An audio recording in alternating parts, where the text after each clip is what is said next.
everyone. Thanks everyone for tuning into Sin's Workshop. I hope you're all having a wonderful day. So today we are going to be reviewing Project Hail Mary. I read this book for my local Barnes & Noble Sci-Fi Fantasy Book Club, of which I'm the host. This book was never on my TBR.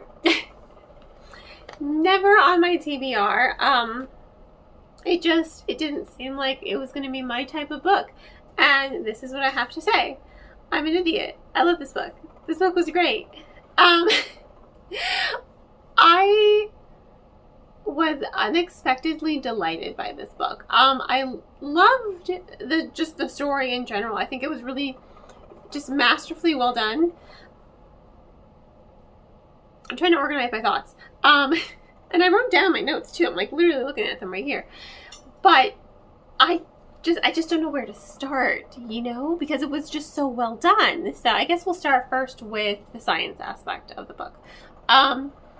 A lot of people in the book club, and I also have to agree, and I think that's probably why I didn't like, mind you, I grew up learning about science. You know, my mom went to MIT. I grew up at MIT. So her major was Earth, Atmospheric, and Planetary Sciences. So I grew up learning about this type of science.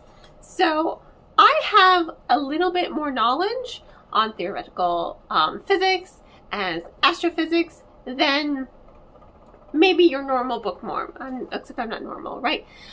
I love space. You know, I love studying that stuff. That's something I like to like deep dive into at night when I can't sleep. I will just like doom scroll through all of that stuff because it fascinates me. It really, really does fascinate me. I love celestial science.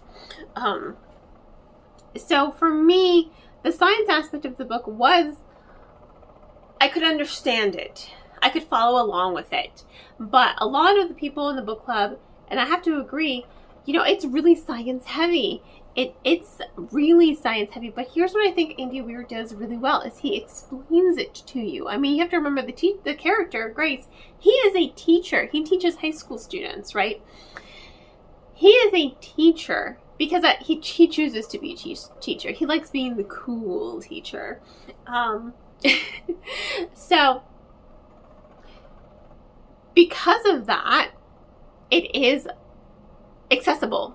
You know, Andy Weir made the science accessible to the everyday audience. It's still very science heavy, and there were parts where I'm just like, I had to look up certain aspects of the science. I'm like, well, that is a type of science that I am unfamiliar with, right? Time dilation, yeah, I know all about that stuff. But length dilation, there were other aspects of science that I'm just like, wow, I have no idea what this is. So I would, you know, do a little research because I quite like science. And yet I didn't think to put this book on my TBR. So Andy Weir writes in a way that is accessible to everyone. It's just fascinating. And I think what works to make it accessible is the characterization. I think Grace is such a well done character. He's funny. He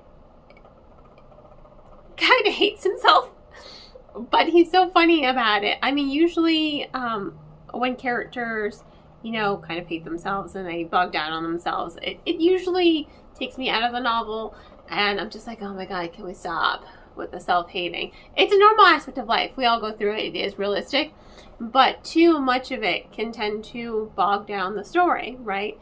And it makes the character tend to come off as more whiny than sympathetic, right? In my opinion.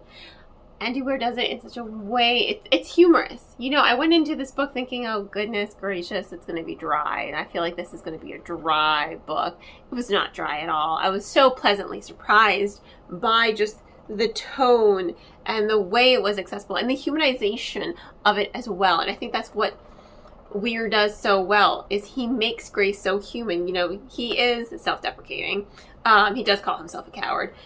He has amnesia for 75% of the book. His memory comes back to him in certain scenarios, and it works. You know, it really, really works.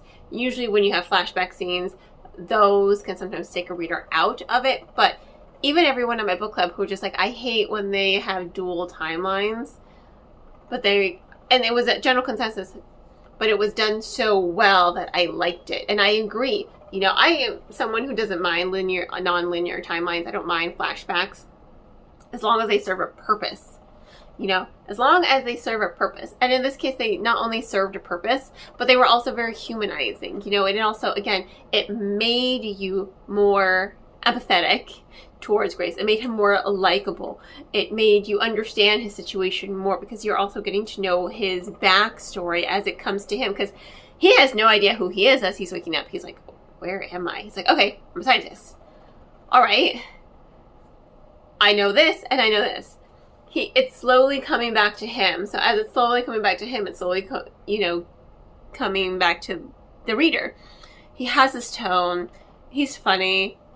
And I just think because of all that, again, one aspect of the books makes the other aspect of the book more accessible. So humanizing Grace, learning about Grace and his background, thus made the science aspect of the book, the really high level intelligence science, it made it way more accessible to the reader, And also Rocky. Can we just talk about Rocky and the side characters for a moment? I mean, Rocky was great. I absolutely loved Rocky so much. I can't wait to see the movie now. I'm actually excited. I was like, I wasn't really caring, but now this book, I want to read Artemis now. I don't really want to read The Martian because I've seen The Martian, but I do want to read Artemis now. She's a criminal, she's on the moon.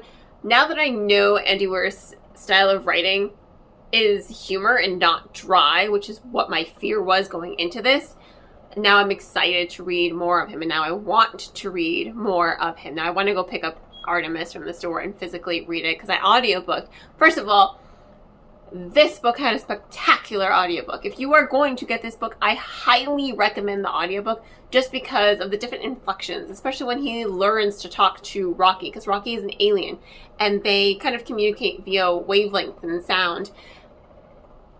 So that whole process and the way Rocky sounds, it's just great. It's just, the production value for this audiobook was absolutely brilliant. And I think that's another reason why I liked it so much. Because the tone, and mind you, I listened to the audiobook at like times 3 speed because I'm psychotic.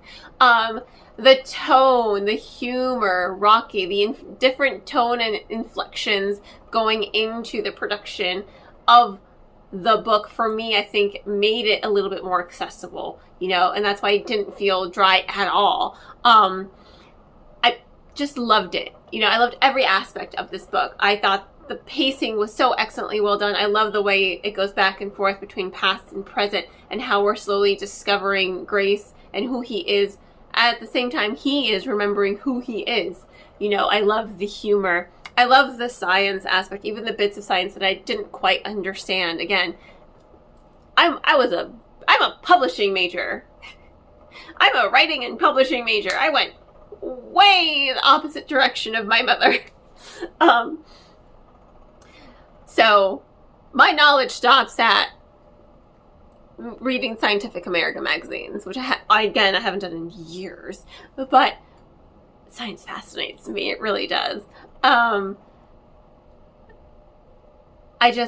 It was accessible, it was accessible. It was fun. It made me laugh. And I just, it was brilliant. It's absolutely brilliant. Was this much of a review? I don't think so. I'm sorry. I apologize.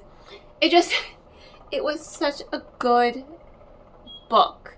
I loved the characterization. I loved Rocky. I loved the tone, the pacing, just everything about it. I have absolutely no complaints. I'm so happy that I was forced to read this book because this book was not on my TBR at all. And it was a general consensus. A lot of people in the book club were like, this isn't my normal genre. We like fantasy, but I love this book. 5 stars. And it was great because of that. It's accessible and it's funny and it's humanizing and it makes you laugh. It makes you cry. I'm not much of a crier, but there are points I was just like freaking out, especially for Rocky. I was just like, oh my God. The ending's very bittersweet. I will warn you about that. But, it made me feel really happy, good things, as if you can't tell. It was honestly a brilliant, brilliant novel. Highly recommend it to everyone. So, on that note, thank you for tuning in. Please don't forget to like, subscribe, and share with all your book loving friends. I hope y'all have a wonderful rest of your day, and as always, happy reading.